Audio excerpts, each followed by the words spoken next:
مضمون ہے گناہ کیا ہے اور اس سے کیسے بچا جائے.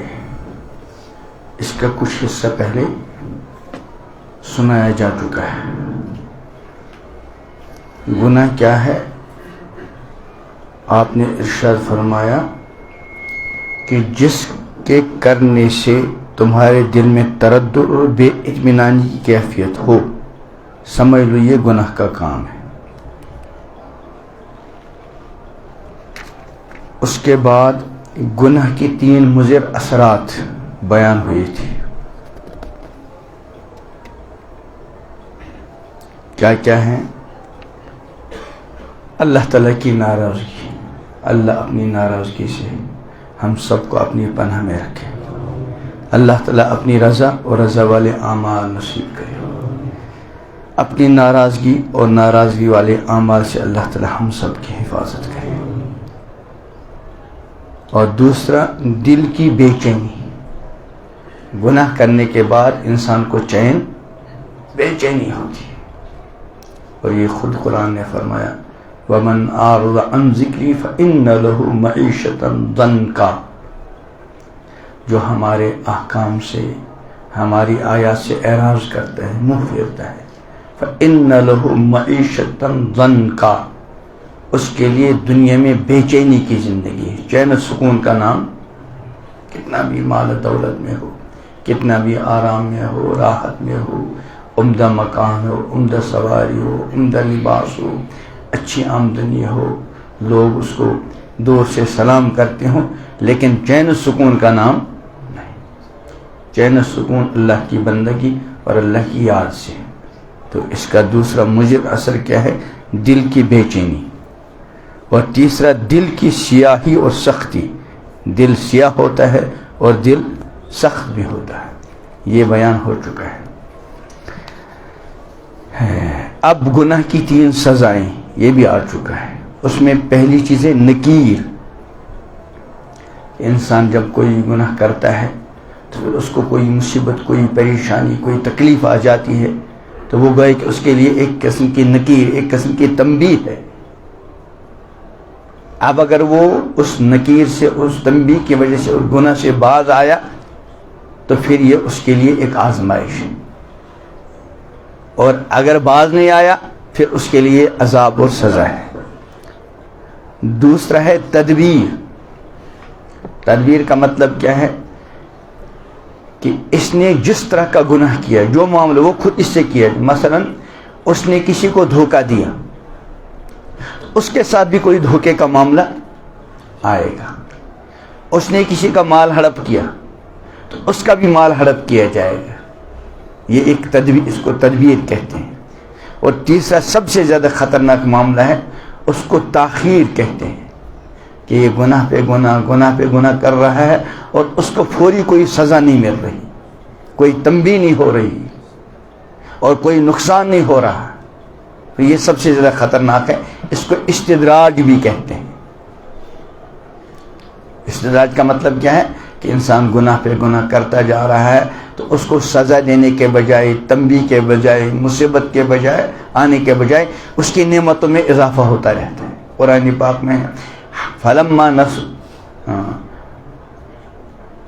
نَسُوا مَا ذُكِّرُوا بِهِ، غیر ایمان والوں کے بارے میں جب ان کو نصیحت کی گئی لیکن وہ نصیحت سے ٹس سے مس نہیں ہوئے، فَتَحْنَا عَلَيْهِمْ أَبْوَابَ كُلِّ شَيْءٍ، تو ہم نے ان کے اوپر ہر طرح کی نعمتوں کے اور راحتوں اور آسائشوں کے دروازے کھولے، بجائے اس کے کہ ان کو گناہ پر تنبیہ ہوتی، سزا دی جاتی ہے، ان کے لیے چھوٹ دی جا رہی ہے. نعمتوں پہ نعمتیں، راحتوں پہ راحتیں ملتی جا رہی. حتی اذا فرحوا بما اوتوا، یہاں تک کہ جب اس سے وہ بہت خوش ہو گئے، جو کچھ ان کو نعمتیں مل رہی ہیں دن بدن وہ خوش ہو رہے ہیں. اللہ تعالیٰ فرماتے ہیں فَأَخَذْنَاهُمْ بَغْتَةً، اب ہم نے ان کو اچانک پکڑ لیا. اس کا نام ہے تاخیر. یہ بہت خطرناک معاملہ ہے. اس کے بارے میں کچھ واقعات بھی آئے تھے. اب گناہ چھوڑنے کی فضیلت، جیسے نیکیوں کی فضیلت ہے ایسے گناہ چھوڑنے کی بھی. گناہ کے مضر اثرات اور نقصانات اور سزاؤں سے حفاظت کی شکل صرف اور صرف یہی ہے کہ آج تک ہونے والے تمام گناہوں سے سچی پکی توبہ، تلافی اور معافی کا اہتمام کرے. تمام گناہوں سے کیا کرے؟ پکی سچی توبہ، ندامت، شرمندگی کے ساتھ اللہ سے معافی مانگے. اور تلافی کا مطلب کیا ہے؟ مثلا اس کے فرائض چھوٹے تھے تو ان کو ادا کرتے رہے، کسی کا کوئی نقصان کیا تھا اس سے معافی ملے، کسی کا حق کھایا تھا اس کو ادا کرے، وغیرہ وغیرہ. اور فی الحال جن گناہوں میں مبتلا ہے انہیں فوراً چھوڑ دے اور گناہوں سے محفوظ رہنے کا عزم اور ارادے کے ساتھ تدابیر اختیار کرے. یہ قرآن کا حکم ہے کہ وَذَرُوا ظَاهِرَ الْإِثْمِ وَبَاطِنَهُ.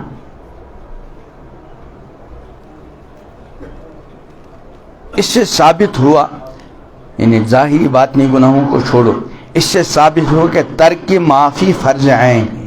سے نماز کیا ہے؟ فرض عین. فرض عین کا مطلب کیا ہے؟ ہر کسی کے اوپر ضروری ہے. ایک ہوتا ہے فرض کفایہ اور ایک کیا ہوتا ہے؟ جسے نماز جنازہ. یہ کیا ہے؟ کچھ لوگوں نے پڑھ لی، سب کے سے ادا ہو گئی. ایک ہے فرض عین. نماز کیا ہے؟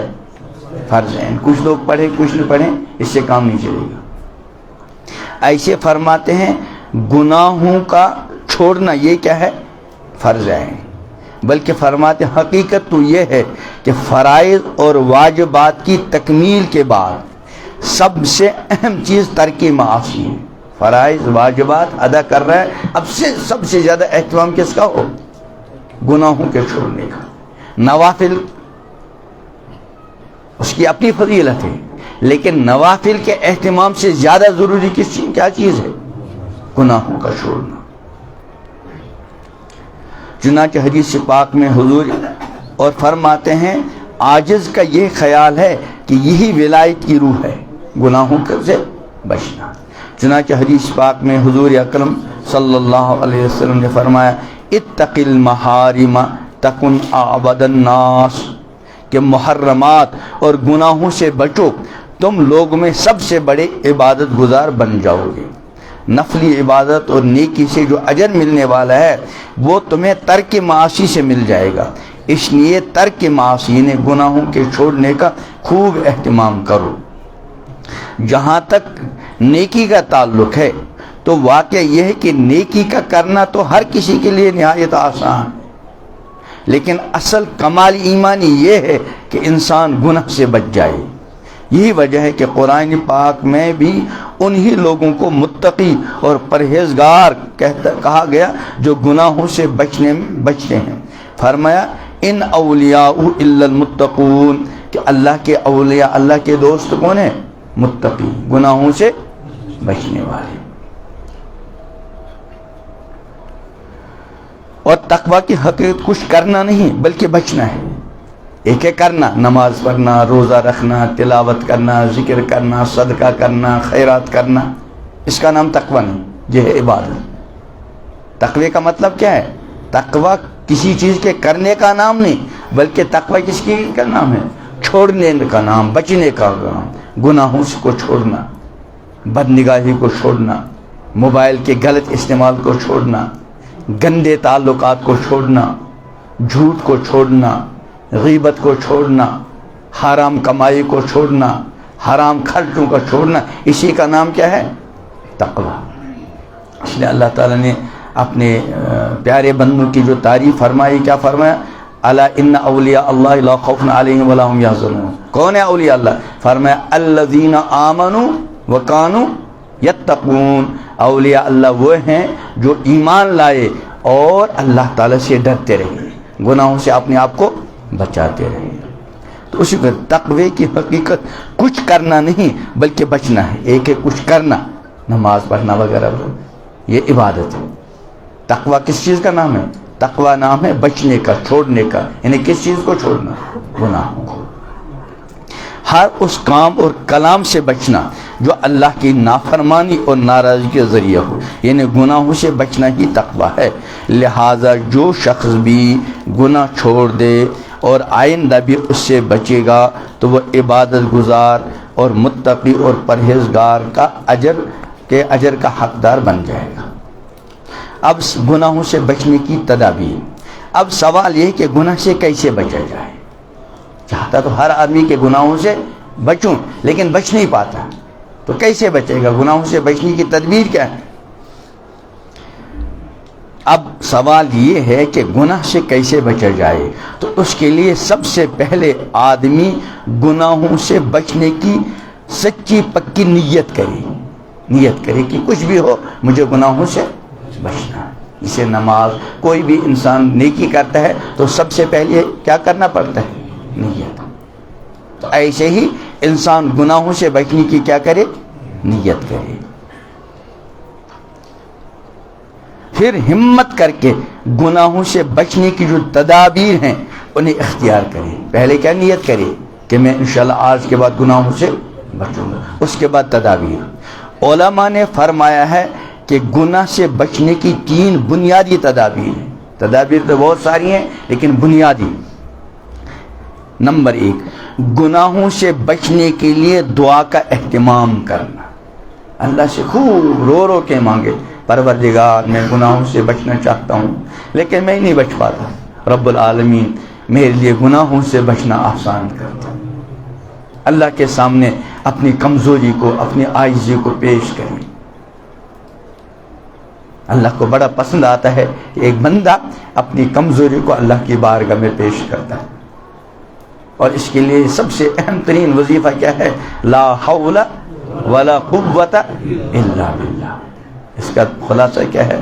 لا حول، اس کو ہم جب عربی میں پڑھتے ہیں تو اس کی کچھ عبارت الفاظ میں کچھ محذوف مانی جاتی ہے، تو اس کو جب وہ کرتے ہیں، اس کی پوشیدہ عبارت کو نکالتے ہیں تو اس کو یوں کہا کرتے ہیں لا حول عن المعصیہ۔ کیا مطلب؟ انہیں گناہوں سے بچنا ممکن نہیں الا باللہ، مگر اللہ کی مدد کیجیے۔ گویا کہ بندہ اس طرح اللہ کی بارگاہ میں اپنی کمزوری کو پیش کر رہا ہے کہ پروردگار میں آپ کی مدد کے بغیر گناہوں سے نہیں بچ پاؤں گا۔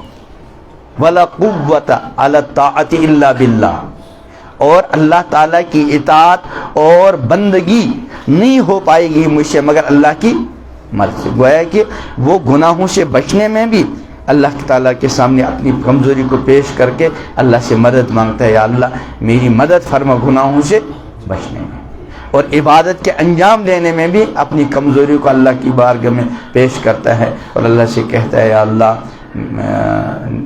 اپنے احکام کی بجا آوری میں میری مدد فرما۔ تو گناہوں سے بچنے کے لیے دعا کا اہتمام کرنا یہ ضروری ہے، کیونکہ خود سید المعصومین رحمت للعالمین معصوم اور بے گناہ ہونے کے باوجود اللہ سے یہ دعا فرماتے تھے، اللہم ارحمنی بترک المعاصی ابدا ما ابقیتنی۔ کیا مطلب؟ اے اللہ، اے الہ العالمین مجھ پر رحم فرما کہ میں گناہوں سے مرتے دم تک بچتا رہا۔ حالانکہ سارے انبیاء کیا ہوتے ہیں؟ معصوم، ان سے گناہ نہیں ہو سکتا۔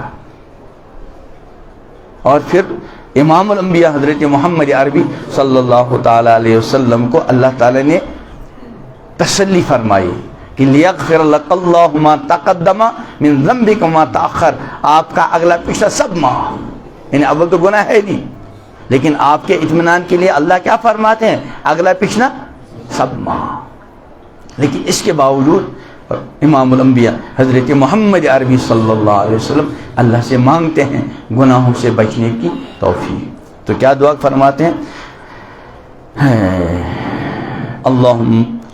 اللہم ارحمنی بترک المعاصی ابدا ما ابقیتنی، الہ العالمین مجھ پر رحم فرما کہ میں گناہوں سے مرتے دم تک بچتا رہوں۔ لہٰذا ہم بھی سچے دل سے اللہ تعالیٰ کے حضور ترک معاصی اور اجتناب عن المعاصی کے لیے درخواست پیش کریں۔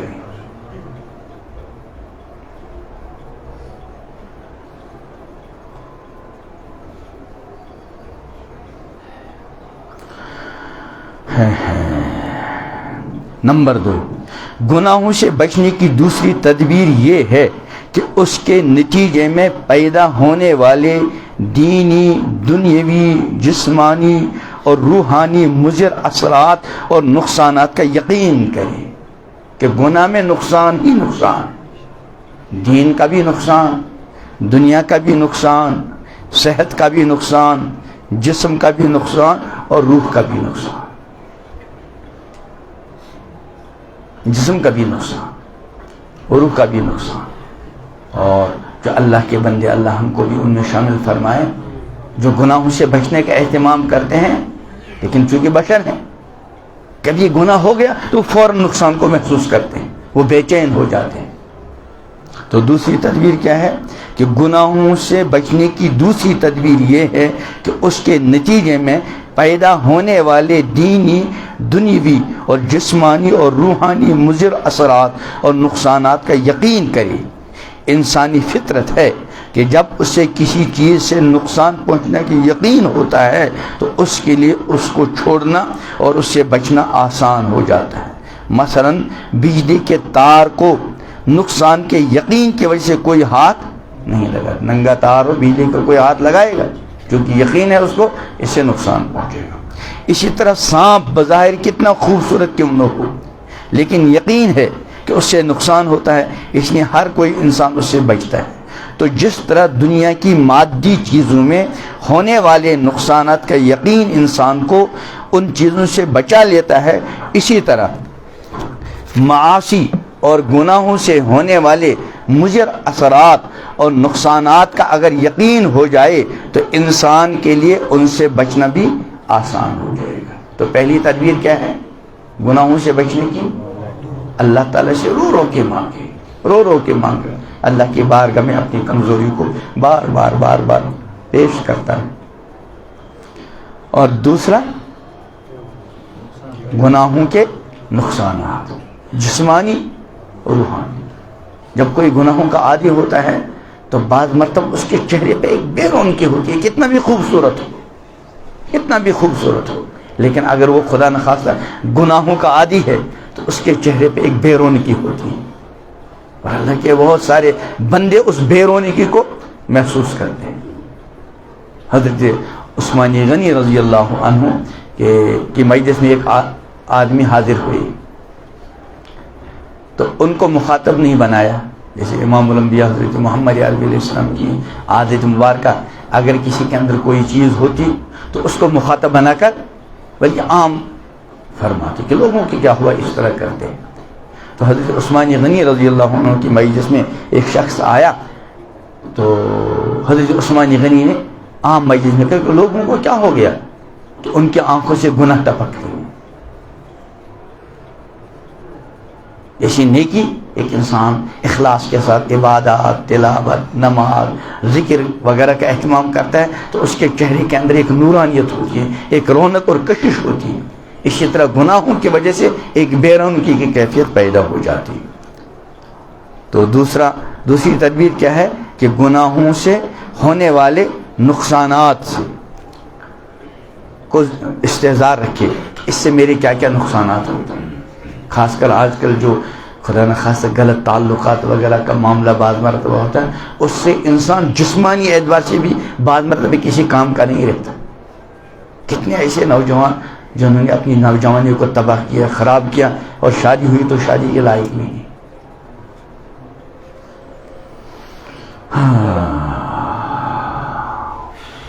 گناہ سے بچنے کی تیسری تدبیر یہ ہے کہ اللہ کی معیت کا استحضار رکھے۔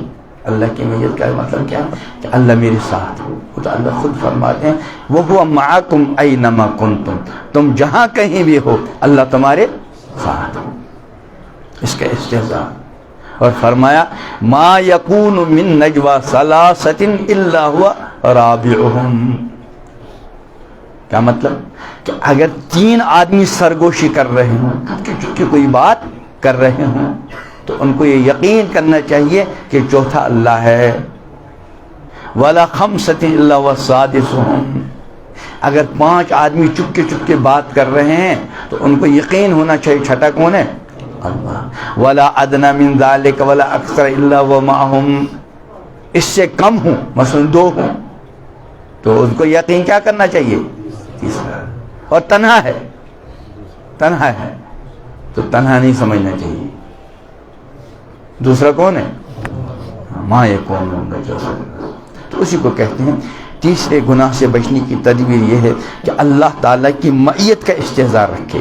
اس کا مطلب یہ ہے کہ بندہ گناہ سے پہلے اتنا سوچ لے کہ میں گناہ کرتے وقت سب کی نگاہوں سے بچ سکتا ہوں مگر رب کی نگاہ سے ہرگز نہیں بچ سکتا. گناہ کرتے وقت ان تمام دروازوں کو بند کر سکتا ہوں جن سے مخلوق دیکھ سکتی ہے، لیکن اس دروازے کو بند نہیں کر سکتا جس سے میرا خالق و مالک، محسن و مربی دیکھتا ہے. اس تصور سے اور اللہ کی معیت کے اس استحضار کے بعد بندے کے لیے گناہ سے بچنا آسان ہو جاتا ہے. گناہ غفلت کی وجہ سے ہوتا ہے. جو بندہ اپنے اور اللہ اور انجام سے غافل ہوتا ہے وہی گناہ کا ارتکاب کرتا ہے. عجیب بات یہ ہے کہ بندہ نماز، دعا، مناجات کے وقت تو یہ سمجھتا ہے کہ اللہ بہت قریب ہے، لیکن گناہ کرتے وقت یہ سمجھتا ہے کہ اللہ دور ہے، اللہ میرے ساتھ نہیں ہے، میری نقل و حرکت کو نہیں سے بے خبر ہے. نعوذ باللہ. ایسا نہیں. حالانکہ قرآن و حدیث میں اس حقیقت کو بار بار بیان کیا گیا کہ انسان جب بھی کوئی نقل و حرکت اور عمل کرتا ہے تو اس سے اللہ پاک کے غیبی مگر یقینی نظام کے تحت نوٹ اور محفوظ کر لیا جاتا ہے. پھر قیامت کے دن ان تمام اعمال کو اس کے سامنے من و عن پیش کیا جائے گا اور کوئی انسان انکار نہیں کرے گا. چنانچہ قیامت کے دن ہر انسان کے اعمال پر 8 گواہ پیش ہوں گے. 1 نہیں، 2 نہیں، کتنے؟ 8. پہلا گواہ مکان، جگہ، کہ جس بندے نے اچھا یا برا عمل کیا وہ جگہ اور زمین کا ٹکڑا قیامت کے دن گواہی دے گا. یومئذ تحدث اخبارہا. دوسرا گواہ زمان، یعنی جس دن بندے نے اچھا یا برا عمل کیا ہوگا وہ دن بھی قیامت کے دن اللہ کے حضور عمل کرنے والے کے لیے گواہی دے گا. قرآن نے فرمایا وَشَاهِدٍ وَمَشْهُودٍ، اور قسم ہے حاضر ہونے والے کی اور اس کی جس کے پاس لوگ حاضر ہوں گے. شاہد و مشہود کی تفسیر مختلف منقول ہیں. ایک قول یہ ہے کہ شاہد سے مراد دن اور رات ہیں اور مشہود سے مراد انسانوں کے اعمال ہیں. فرمایا ما من یوم الا ینادی انی یوم جدید و انی علی ما یعمل فی شہید. اللہ اکبر. کیا مطلب اس کا؟ ہر دن یہ اعلان ہوتا ہے، ہر دن یہ اعلان کرتا ہے کیا؟ میں نیا دن ہوں، میں نیا دن ہوں. اس دن میں جو عمل کیا جائے گا میں اس کی گواہی دوں گا. حسن بصری فرماتے ہیں ما من یومن، نہیں ہے کوئی دن مگر وہ دن اعلان کرتا ہے کہ میں نیا دن ہوں اور وہ انی علی ما یعمل فی شہید، اور مجھ میں یعنی اس دن میں جو عمل کیا جائے گا میں کیا دوں گا؟ اچھا عمل ہو یا خدا نخواستہ. تیسرا گواہ اللسان، زبان. جس طرح دنیا میں زبان سے گواہی دی جاتی ہے اسی طرح قیامت کے دن ابتداءً زبان سے گواہی دی جائے گی. قرآن نے فرمایا یوم تشہد علیہم السنتہم، زبان گواہی دے گی. لیکن بعض انسان زبان سے مکرنا چاہیں گے تو پھر اللہ پاک ان اعضاء کو قوت گویائی عطا فرمائیں گے جن سے وہ اعمال صادر ہوں گے. ہونٹ گواہی دے گا، ہاتھ گواہی دیں گے، پیر گواہی دیں گے، وغیرہ وغیرہ. چوتھا گواہ الارکان، انسان کے اعضاء جسمانی. یہ بھی قرآن میں ہے الیوم نختم علی افواہہم وتکلمنا ایدیہم وتشہد ارجلہم بما کانوا یکسبون. اللہ فرماتے ہیں لوگوں کے ہاتھ ہمارے ساتھ کلام کریں گے اور لوگوں کے ہاتھ ان کے خلاف کیا دیں گے؟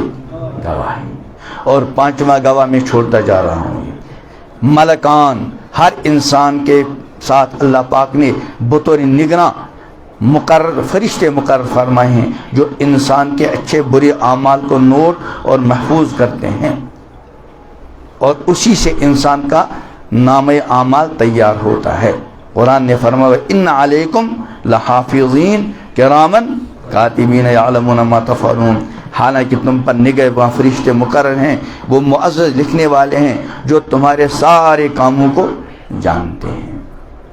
چھٹا گواہ الدیوان، وہ نامہ اعمال جس کو فرشتوں نے بحکم الہی تیار کیا ہے۔ ایک تو وہ فرشتے گواہ ہے، اور ان فرشتوں نے جو فائل تیار کی وہ فائل بھی کیا ہے، وہ بھی گواہ۔ ساتواں گواہ نبی الانس والجان، فرماتے ہیں کہتے ہوئے گھبراہٹ ہو رہی ہے، لیکن حقیقت یہی ہے کہ انسان کے اچھے برے اعمال کی گواہی خود رحمت عالم صلی اللہ علیہ وسلم قیامت کے دن بارگاہ رب العالمین میں فرمائیں گے۔ قرآن نے فرمایا فَكَيْفَ إِذَا جِئْنَا مِن كُلِّ أُمَّةٍ بِشَهِيدٍ وَجِئْنَا بِكَ عَلَى هَؤُلَاءِ شَهِيدًا، پھر لوگ یہ سوچ کر رکھیں کہ اس وقت ان کا کیا حال ہوگا جب ہم ہر امت میں سے ایک گواہ لے کر آئیں گے، اور اے پیغمبر ہم تم کو ان لوگوں کے خلاف گواہ کے طور پر پیش کریں گے۔ شیخ الاسلام مفتی تقی صاحب دامت برکاتہم آیت کریمہ کے تحت فرماتے ہیں تمام انبیاء کرام قیامت کے روز اپنی اپنی امتوں کے اچھے برے اعمال کی گواہی دیں گے، اور حضرت صلی اللہ علیہ وسلم اپنی امت کے لوگوں پر گواہ بنا کر آپ کو پیش کیا جائے گا۔ اب جس کے ایمان اور اعمال صالح کی گواہی خود حضور پیش فرمائیں گے، اس کے مقدر کو تو کیا ہی پوچھنا، لیکن الیاذ باللہ جس کے گناہوں کی گواہی خود حضور علیہ السلام پیش فرمائیں گے تو اس کی ہلاکت میں کیا تردد۔ آٹھواں گواہ الرحمن، انسان کے ہر نقل و حرکت اور عمل اللہ کے علم میں ہے، اس لیے خود اللہ تعالیٰ اعمال انسانی کے گواہ ہے۔ قرآن کہتا ہے وَلَا تَعْمَلُونَ مِنْ عَمَلٍ إِلَّا كُنَّا عَلَيْكُمْ شُهُودًا إِذْ تُفِيضُونَ فِيهِ وَمَا يَعْزُبُ عَنْ رَبِّكَ مِثْقَالُ ذَرَّةٍ فِي الْأَرْضِ وَلَا فِي السَّمَاءِ وَلَا أَصْغَرَ مِنْ ذَلِكَ وَلَا أَكْبَرَ إِلَّا فِي كِتَابٍ مُبِينٍ، کہ اے لوگو تم جو بھی کام کرتے ہو، اے لوگو تم جو بھی کام کرتے ہو، جس وقت تم اس کام میں مشغول ہوتے ہو ہم تمہیں دیکھتے رہتے ہیں۔ اللہ تعالیٰ مجھے بھی اس کا استظہار عطا کرے، آپ کو بھی۔ اللہ فرماتے ہیں قرآن ہے کہ اے لوگو تم جو بھی کام کرتے ہو تو جس وقت تم اس کام میں مشغول ہوتے ہو ہم تمہیں دیکھتے رہتے ہیں، اور تمہارے رب سے کوئی ذرہ برابر چیز پوشیدہ نہیں، نہ زمین میں نہ آسمان میں، نہ اس سے چھوٹی نہ بڑی، مگر وہ ایک واضح کتاب میں درج ہے۔ غرض اللہ تعالیٰ کے علم و مشاہدے سے کوئی چیز اور کسی انسان کا بھی کوئی عمل پوشیدہ نہیں ہے۔ یہ گواہ، فرشتے گواہ، نامہ اعمال گواہ، ہمارے اعضاء و جوارح گواہ، ہماری جسم کی کھال گواہ، وغیرہ وغیرہ۔ تو گناہ کے گواہ ختم کرنے کا نسخہ سچی توبہ ہے۔ گناہ کے بعد اگر سچی توبہ کی توفیق میسر ہو گئی تو انشاءاللہ اس کی برکت سے حق تعالی گناہ کے سارے گواہ ختم فرمائیں گے۔ بلکہ عاجز کا خیال ناقص یہ ہے، خود حق تعالی نے گناہ کو ختم کرنے کے لیے ہمیں دعا کی شکل میں توبہ کا طریقہ بتایا۔ کیا فرمایا؟ واعف عنا واغفر لنا وارحمنا انت مولانا فانصرنا علی القوم الکافرین۔ علامہ آلوسی بغدادی بہت بڑے مفسر ہیں، ان کی تفسیر روح المعانی اس کی جلد اول کے صفحہ 71 پر لکھتے ہیں واعف عنا کا مطلب کیا ہے؟ امحو آثار ذنوبنا، اے اللہ ہمارے گناہوں کے آثار و نشانات مٹا دیجیے، ہمارے گناہوں کے آثار و نشانات مٹا دیجیے۔ تو جس گناہ زمین پر گناہ کیا ہوگا اس زمین پر اس گناہ کا اثر ہے. تو واعف عنا کا مطلب کیا ہے؟ وہ نشان وہاں مٹ جائے. اسی طرح نام اعمال. اور واغفر لنا کا مطلب کیا ہے؟ بستر القبیح و اظہار الجمیل، ہماری برائیوں پر اپنی ستاری کا پردہ ڈال دیجیے اور نیکیوں کو مخلوق پر ظاہر فرما دیجیے. یہ کس کا ترجمہ ہے؟ واغفر لنا. اس کا مطلب ترجمہ ہے مطلب بستر القبیح و اظہار الجمیل، کہ ہماری برائیوں پر اپنی ستاری کا پردہ ڈال دیجیے اور نیکیوں کو مخلوق پر ظاہر فرما دیجیے. اور ورحمنا کا مطلب کیا ہے؟ ورحمنا کا مطلب یہ ہے کہ جب معافی اور مغفرت مل گئی تو اب رحمت بھی نازل فرما دیجیے، یعنی توفیق طاعت، رزق میں وسعت، بے حساب مغفرت اور دخول جنت. انت مولانا، آپ ہمارے آقا، مالک اور کاموں کے متولی ہیں. اس دعا کے ذریعے معافی مانگی جائے اور سچی توبہ کی جائے تو انشاءاللہ گناہوں کے گواہ باقی نہیں رہیں گے. اللہ کو قدرت ہے، جن فرشتوں نے وہ گناہ لکھے ان سے ذہن سے بھی مل جائے گا. حدیث پاک میں ہے اذا تاب العبد انسى الله الحفظة ذنوبه وانسى ذلك جوارحه معالمه من الارض حتى يلقى الله وليس عليه شاهد من الله بذنب. جب بندہ سچی توبہ کر لیتا ہے تو اللہ تعالیٰ اس کے گناہ ملائکوں کو بھی بھلا دیتے ہیں. یعنی جن فرشتوں نے گناہ لکھے ان کو تو ذہن میں ہوں گے نا وہ گناہ، تو فرماتے ہیں ان فرشتوں کو بھی وہ گناہ بھلوا دیتے ہیں. اور زمین پر جہاں جہاں گناہ ہوئے تھے ان کے نشانات بھی مٹائے جاتے ہیں، حتیٰ کہ وہ اللہ تعالیٰ سے اس حالت میں ملے گا کہ اس کے گناہوں پر کوئی گواہی دینے والا نہ ہوگا. اللہ تعالیٰ ہم کو، آپ کو، پوری امت کو اور ہماری قیامت تک کے آنے والی نسلوں کو گناہوں سے بچنا آسان کر دے. اور جو گناہ ہوئے ہیں اللہ اپنی قدرت کے صدقے، اپنے پاک ناموں کے صدقے، اپنی پاک صفات کے صدقے میرے گناہ بھی معاف کرے، آپ حضرات کے گناہوں کو بھی معاف کرے، ہمارے گھر والوں کے بھی گناہ معاف کرے، ہم میں جن کے والدین اس دنیا سے گزر گئے ان کے گناہوں کو بھی معاف کرے، اور جن کے زندہ ہیں ان کے گناہوں کو بھی معاف کرے. اور اللہ تعالیٰ ہم کو ایسی پکی سچی توبہ عطا کرے جس توبہ کی برکت سے اللہ تعالیٰ گناہ بھی معاف فرماتے ہیں اور گناہوں کے آثار کو بھی ختم فرماتے ہیں. اللہ تعالیٰ ہم سب کو دین پر استقامت عطا کرے، دین پر زندہ رکھے، دین پر موت عطا کرے. اللہ تعالیٰ ہم میں سے ہر ایک کے ہر پریشانی کو دور کرے. اللہ تعالیٰ ہر ایک کے ہر جائز حاجت کو پورا کرے. اللہ تعالیٰ پوری امت کے ایمان، مال، جان، عزت، آبرو کی حفاظت کرے. اللہ تعالیٰ سارے بیماروں کو شفا دے. ہم میں سے جو کوئی گناہ کی جس بیماری میں مبتلا ہے اللہ تعالیٰ گناہ کی ہر بیماری سے شفا دے، گناہ کی ہر بیماری سے شفا دے، غفلت کی بیماری سے شفا دے، جسمانی امراض سے شفا دے. اللہ تعالیٰ بے اولادوں کو اولاد صالح عطا کرے. اور جو اصحاب اولاد ہیں اللہ تعالیٰ سب کی اولاد کو نیک و صالح دونوں جہاں میں اپنے والدین کی آنکھوں کی ٹھنڈک بنائے. اللہ تمام مدارس دینیہ، مراکز اسلامیہ، دینی کام کرنے والے افراد کی، جماعتوں کی اور اپنے دین کی مدد کرنے والوں کی ہر چھ جہت سے خصوصی حفاظت فرمائے. اللہ تعالیٰ ساری انسانیت کو امن اور سلامتی کا راستہ دکھلائے، امن اور سلامتی والے راستے پہ چلائے. اللہ تعالیٰ خوف و دہشت اور ظلم و ستم کے سارے دروازوں کو بند کر دے. اللہ تعالیٰ امن اور عافیت کے دروازے کھول دے. سبحان اللہ بحمدہ، سبحانک اللہم وبحمدک، ونشہد ان لا الہ الا انت نستغفرک.